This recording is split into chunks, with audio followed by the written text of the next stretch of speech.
الله الرحمن الرحيم ألف لام ميم ذلك الكتاب لا ريب فيه هدى للمتقين. قرآن مجید دویم سورت شروع کیږي. د دې سورت نوم سورت بقره ده. پدې کې 287 آیاتونه 6241 کلمات دي او 25,500 پدې کې حروف دي. په قرآن مجید کې دا ټولو کې لوی سورت ده. معقل ابن یسار رضی الله تعالی عنہ فرمای وای دا سورت بقره د قرآن مجید یو کوهان ده، واګي دي او وی بلندی ده. بله دا ده وی چې د دې هر یو آیات سره اتیا فرشتې به را نازلېدې را کوزېدې به. حضور پاک وی د دې تلاوت کوئ چې څومره د دې تلاوت کیږي نو دومره به درنه شیطان تختی. چې کم کور کې تلاوت کیږي هغه کور نه شیطان تختی. بیا حضور پاکو فرمایل وی سورت یاسین د دې قرآن مجید زړه دی او وی کم سړی چې د الله رضا دپاره سورت یاسین تلاوت کوي نو وی الله به د ده بخښنه کوي او وی مړو ته د خپل سورت یاسین وایي چې کم سړی حالت مرګ کې وي یا مړ شوي وي هغه دپاره ویلی شي. عبدالله ابن مسعود رضی الله تعالی عنہ فرمای وی د سورت بقرې پیلنی 4 آیاتونه، بیا ورپسې آیات کرسی، هغې پسې 2 آیاتونه او بیا آخرنی 3 آیاتونه، دا ټوټل 10 آیاتونه شو. وی کم سړی چې دا آیاتونه تلاوت کوي نو وی په ده باندې به وی جنونیت نه راځي او وی که چېرته په مجنون باندې چې کم سړی پاگل وي په هغه باندې چوف کوي وی الله تعالی به هغه له شفا ورکوي. او که کور کې دا وی نو شیطان به د کوره تختی. نبی کریم صلی الله علیه و آله وسلم یو ځل یو لښکر ولیږلو، یو وړوکی شانتې لښکرو. نو هغه لښکر سردار هغه یو کس جوړ کو چې د کم کس ته صورت بقره یاده وه.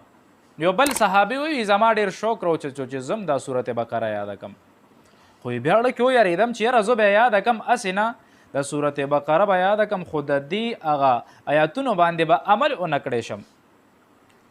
یو حضور پاک یو مثال ورکو د دې وی د دې مثال داسې دی، د دې قرآن مثال داسې دی وی چې کم سړی دا وی او وی مشک انبر دی په یو لوښي کې دی وی د هغې نه سر اوچت شوی دی او ټول خلک تی معطر کیږي، خلکو ته تی خوشبو ځي.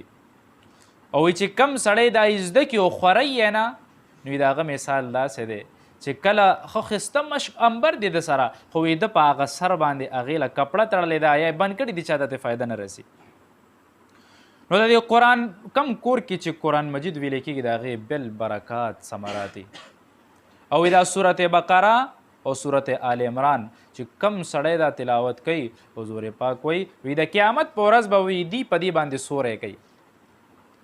ابه داسې روزي چې هر سړی باندې به خپله خوله راماتوي. ګرمي به سخته ګرمي به خلک به دومره تنګ شي هغې به وایي یا جنت یا جهنم، خو یا الله بس د دې هم خلاص کړي. نور به دا شانتې نور به نه وي، مونږ خو معمولي نور ته نشو ټینګېدی. ابه ناشنا نور یې ښه تیز نور به وي، سخته ګرمي به وي. نو په دې وخت کې به وی په دې باندې دا سوری کوي. نو سورت بقره سورت آل عمران دې ډېر زیات فضایل دي. بل دا وی چې کم سړی دا 2 سورتونه وی جادوګر د دې طاقت نشي لرلی. ګورئ مونږ نن رن سبا ټول په جادو سحر دې کې نښتي یو. هر سړی وایي چې یاره څوکم فلاني له لاړ شم ډنګلي له لاړ شم، خو دا قرآن نه راخلو. دا قرآن وایا، سورت بقرې تلاوت کوه، سورت آل عمران وایا، جادوګر د دې طاقت نشي لرلی. او دا ګورئ زه نه یم، دا جناب محمد رسول الله صلی الله علیه وسلم الفاظ دي. او چې هغه دا الفاظ نو یقیني خبره د قرآن وایا دا هر څه به د نه رب ختموي. وی بیا حضور پاک لږ سات خاموشه شو چې دی وی بیا وی دا قرآن چې دی وی دا به د قیامت په ورځ شفاعت کوي. وی کله به چې کله دا خلک د قبرونو نه راپاسي په دې وخت کې به د چا نظر به په چا باندې پروزي یا چا به چا باندې پروزي. په روایت کې راځي وي څوک چې سترګې کولو کې په یو ښه مردار شکل باندې به نظر ګروزي دی به ورته څوک یې ښه شکل یا بدعمله مرداره اب ورته ستا بدعمل یم وی دنیا کې ته په ما باندې سور وې اوس داسې وخت دی زه به په تا باندې سورېږم او زه قبر طرف ته آخرت طرف ته حساب کتاب میدان طرف ته ده او څوک به داسې وي چې هغې سترګې کولو کې نو هغه به ورته ته څوک یې ورته وایي وي ستا د حسن خو زه تعجب کې واچولم اعجبت حسنک څه ناشنا حسن دله خدای درکړی دی به ورته وایي وی زه ستا هغه نیک عمل یم قرآن ما چې په دنیا کې مې د خوب نه ویستی وې په دنیا کې مې ټوله شپه در باندې شوګیره کړې وه تلاوت دپاره نن زه هغه یم او زه به ستا ملګری یم او به ورته وایي چې راځه په ما باندې سورېږه د جنت ته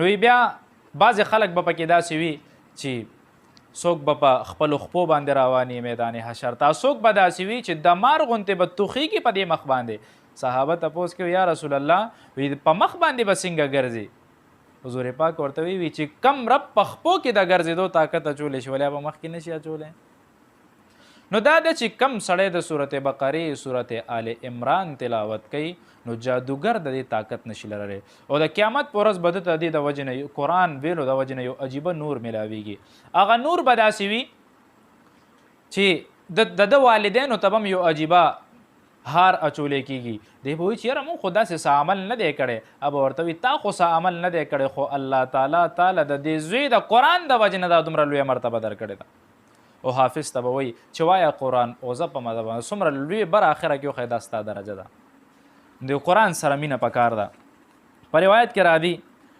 حضرت کعب رضی الله تعالی عنه وایي یو ځل مې چا پسې مونځ کولو وي دا 2 سورتونه پکې تلاوت کو نو قسم یې وخوړوي په دې کې داسې یو د رب نوم دی وي چې کم سړی هغه نوم سره د دې دعا وغواړي نو الله تعالی د هره دعا قبلوي او صحابي ورپسې نښتې دی وي راته وایي هغه کم نوم دی وي نه وي یا درته نه ښیم وي هسې نه وي څه داسې دعا پې ونه غواړي چې هغه زموږ د هلاکت یو ذریعه جوړه نه شي نو په دې کې د الله تعالی عجیبه طاقتونه دي حضرت امامه رضی الله تعالی عنه وایي یو ځل مې خوب کته نو یو خوب مې کته یو غر دی وي خلک هغه غر طرف ته روان وي په غر باندې یو 2 ونې دي نو هغه ونه اوازونه کوي وی چاله صورت آل عمران او صورت بقره ورځي نو چې کم سړی ورته وایي مال راځي نو هغه څانګې ورته ټیټې شي میوې وله ورکوي وي په دې څانګو باندې عکس سور شي وي اوچتې کې وي داسې لوی ښایسته مزې ترې نه اخلي نو دې صورت ډېر عجیبه برکات دي دا صورت چې کم سړی په کور کې وایي په کور کې به دا سحر جادو نه روایت کې راځي وی کله چې یو سړی صورت بقره تلاوت په کور کې وي شیطان هلته نه تختې بیا نه راځي چې سحر وایي ماښامه پورې دی نه ماښام وایي سحره پورې دی نه شیطان تختې هلته نه الف لام میم الف لام میم دا حروف مقطعات دي بل حروف چې کم دي ته ویل کېږي په دې صورت کې الله تعالی د مؤمنانو څه صفات بیانې یو 15 صفات ته ابتدا کې دا بیانېږي بیا په دې کې واقعات بیانېږي د بني اسرائیل واقعات پکې بیانېږي نور د حابیل کابیل او دا شانتي نور چې کوم د حضرت سلیمان علیه السلام مختلف قسمه واقعات په دې کې د عبرت لپاره بیانېږي بل چې کوم دی په دې صورت کې د دې نوم هم ورکړی شوی دی صورت بقره چې کومه ده غوا ته ویل کېږي هغه بیانېږي د هغې وجه څه وه په بني اسرائیلو کې یو ځوان و د هغه تره ډېر مالدار او د وی یاره کله به دې مري چې د مال لاته پاتې شي نو د هغه تره راټینګ کو ترې ووجلو او بیا راوچت کو د بل سړي د کور مخې ته یې لړه کو هغه باندې دعوه وکړه چې یاره زما تره تا وجلی دی او ورته وایي زما څه کار و ستا تره مې وجلو زما د سر نه پوله پټۍ شریک دی نه جیداد ته غلې ما نه دی قتل کړی فیصلت له موسی علیه السلام له لاړه نو موسی علیه السلام باندې الله تعالی د آیتونه را نازل کړه چې یاره په دې کې پوره واقع بیا ذکر شوې ده چې یاره یو غوا به داسې وګورې څنګه غوا به بني اسرائیلو ځان ته خپله ګرانو نو الله هم ورته ګرانه کړه نو هغه غوا وکته هغه به حلاله کړي د هغې غوښه به په دې باندې ولګې دی به راپاسې دی به خپل قاتل وښیي نو همدکه شانته شو هغه خپل قاتل وښولو قاتل وایي چې یاره زه د خپل وراره وجلی یم د جیداد دپاره یې وجلی یم نو هغه په دې کې علما لیکي چې یو څو خبرې راغې یو خو دا ده چې د دې هغه کمه عقیده وه چې دی به د غوا د بچی عبادت کولو. موسی علیه السلام چې کله غر ته ختلو نو دی د غوا د بچی عبادت شروع کړو. په هغه دوران کې الله تعالی دی ته داسې یو فیصله پې وکړه چې یاره څوک د غوا بچی الالی، تاسو د خپل مور زوی الالوئ، تاسو خو د هغې عبادت کول نو څنګه اوس دا الالوئ؟ نو په دې عقیده ولا خدای چاړه راښکدیله. او نور هم په دې کې داسې خبرې دي، بیا به تفسیر سره راځي انشاءالله. الف لام میم. الف لام میم مطلب څه شی دی؟ بعضې علماو د دې څه مطلبونه اخیستي. د الف مطلب یې دا کړي چې اول، د لام یې دا ویلي چې لازم، او د میم یې دا ویلي دي چې مؤمن. چې اول په مؤمن باندې وي دا لازم دی چې دا قرآن زده کا او دا بچو ته وښایه. د دې لوی برکات ثمرات دي. اوس مې دې ته خبره کوله چې یاره دا خلک وایي د علما دا مولیان د اوزګار دي. پهله هم خلکو دا وی.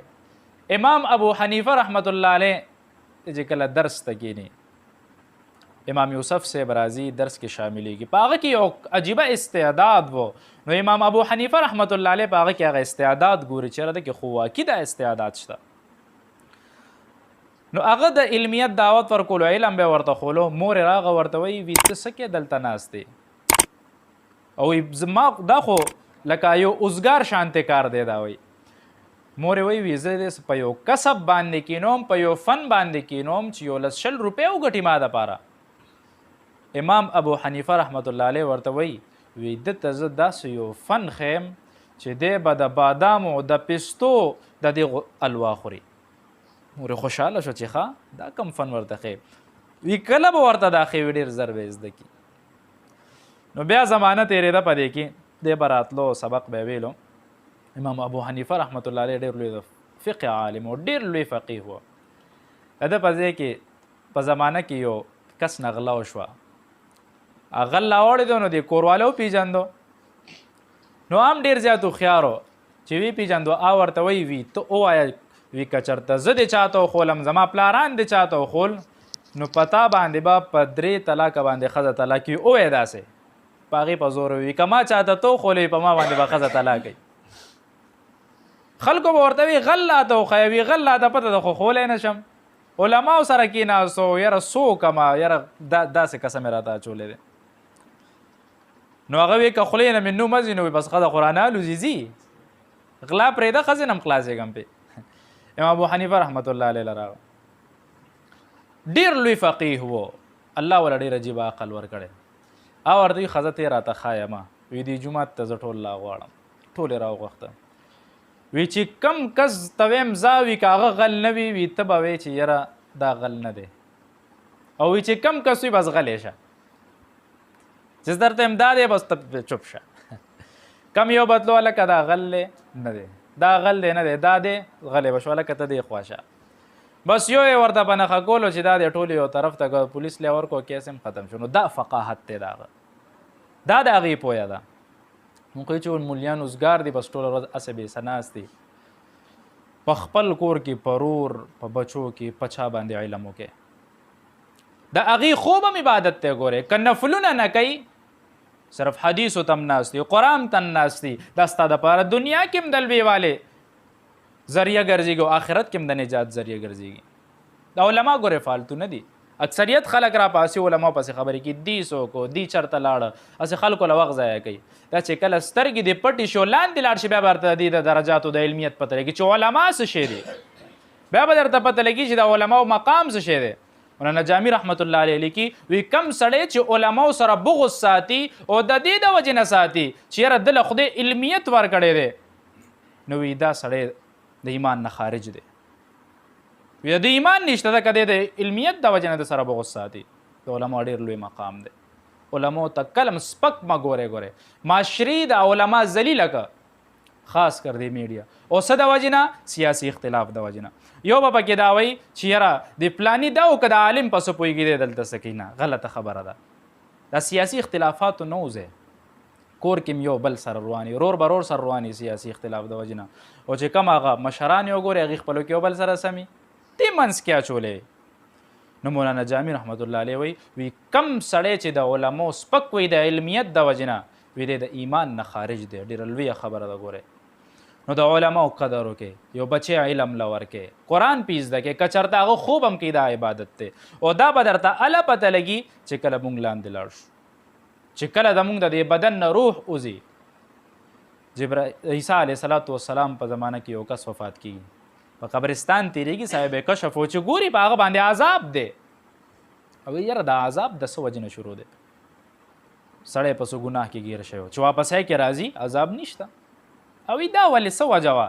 تپوس کوي، رب ورته وایي په دا عذاب و، خو د دې یو بچی په یو ځای کې کېناستو، کلمې زده که، زما نوم یې زده که، د هغه د وجې نه ما د نه د عذاب ختم کړو.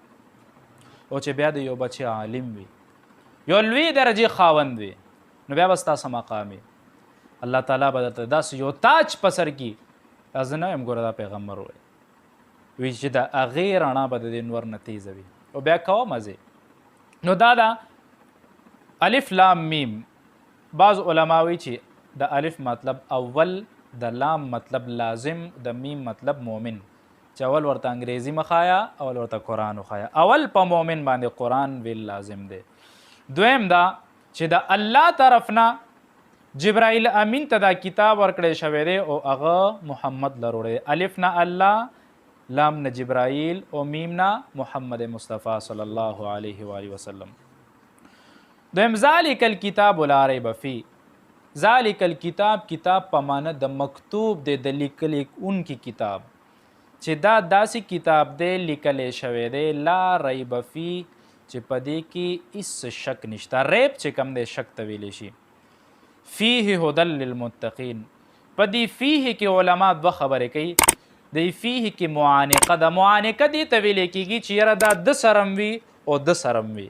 ټیک شوه چې مخکینی ټکي سرم وي او رستونی سرم وي. لا ریب فیه، په دې کتاب کې خو هیڅ شک نشته، خو بیا وایي فیه هدی للمتقین، په دې کې هدایت دی د پرهیزګارو خلکو دپاره. په دې یو اعتراض واقع کېږي. خلک اعتراض کوي چې په دې قرآن مجید کې تاسو وایي چې په دې کې خو شک نشته. الله تعالی په بل ځای کې فرمایي چې وَإِن كُنتُمْ فِي رَيْبٍ مِّمَّا نَزَّلْنَا عَلَىٰ عَبْدِنَا، که چېرته په دې قرآن کې تا ته شک راغو، مِّمَّا نَزَّلْنَا عَلَىٰ عَبْدِنَا فَأْتُوا بِسُورَةٍ مِّن مِثْلِهِ، نو چې موږ په خپل دې بنده پیغمبر باندې کم صورتونه نازل کړي، تاسو هم د دې مثل څه صورتونه خیر دی روړئ. نو علما د دې ډېر ښکلی جواب لیکي. هغوی دا وایي په دې قرآن کې یقینا هیڅ شک نشته، خو چې کله پکې خلک شک پیدا کی نو هغه د زړه خیره دی او د زړه زنګ دی، د زړه صفا نه دی، ځکه دی په دې قرآن مجید کې شک پیدا کوي. یو مثال ډېر عجیبه دی، لکه څنګه نور ته ګورې، نور ته یو سړی ګوري او هغه شنې چشمې واچوي، بیا نور ته ګوري، نو نور رڼا خو اصل کې سپینه ده یا زیړه ده، خو چې کله دې چشمې واچو نو ته شین ښکاري، نو نور خو شین نه شو که نه. یا په دې دغه کې خلک وایي چې دا کله نور تندر ونیسي نو بیا به دې ته نه ګورې، نو په هغه وخت کې خو د دې هغه رڼا بدله شي د یو وجې نه، نو نور رڼا خو هغه د خو مخې ته هغه تندر راغلی د رڼا خو څه توره نه شوه که نه. مخکې په دې د نور چې کله تندر ونیسي دې ته به ګورې نه، مخکې ظلم چې نیولی او چا ورته کتلي نو بیا وایي چې 7 کسان ړانده شو دې سره. طریقې دا ده چې لوښي کې به اوبه واچوې نو هغه لوښي کې به بیا نور ته ګورې، همداسې مخامخ ورته مه ګورې، دې سره د سترګو نظر ځي. بله دا ده که خیال هم کړی وي بجلی کله زیاته شي، کله چې بجلی زیاته شي نو دا بلف پړک اوچوي، نو هغه بلف د دې طاقت هغې کې نشته چې دا بجلی برداشت کړي. نو دا شانتي دا زړونه چې کم دی نو دا خلکو ګندی، زړه ګنده دی، نور قرآن مجید چې کم دی نو دا په خپل ځای باندې بالکل قایم دایم دی چې لا ریب فیه، په دې کې هیڅ شک نشته او په دې کې هیڅ شک مه کوئ. فیه هدی للمتقین، په دې کې د پرهیزګارو دپاره چې کم پرهیزګار خلک دي په هغې کې د الله طرف نه یو انعام دی لیخی دی چې دی به سیدې لارې طرف ته دي. واخر دعوانا الحمدلله رب العالمین.